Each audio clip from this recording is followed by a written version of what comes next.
الدالة هاي. شلون وضح بالأمثلة. تمام. مثال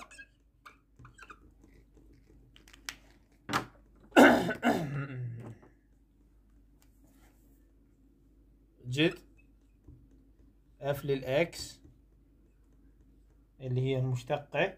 طبعا اف للإكس منطيني اياها هنا قبل لا يشتقها، اللي هي 3 ناقص 2 اكس ناقص 5 اكس أس 5 مضروبة بالدالة الثانية اللي هي 2 اكس 7 زائد 5.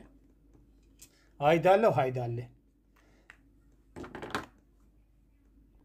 هنا أنا حاصل ضرب دالتين طلاب، هاي دالة وهاي دالة. دالة أولى هاي دالة ثانية. تمام. دالة أولى وهاي دالة ثانية.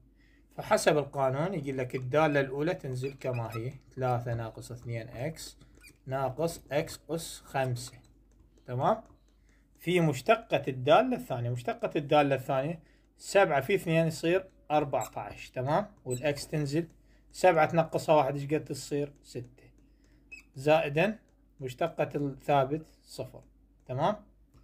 زائدا نجي لمن مشتقة الدالة الثانية تجي تشتقها حسب القاعدة، ما جبت أي شيء من عندي.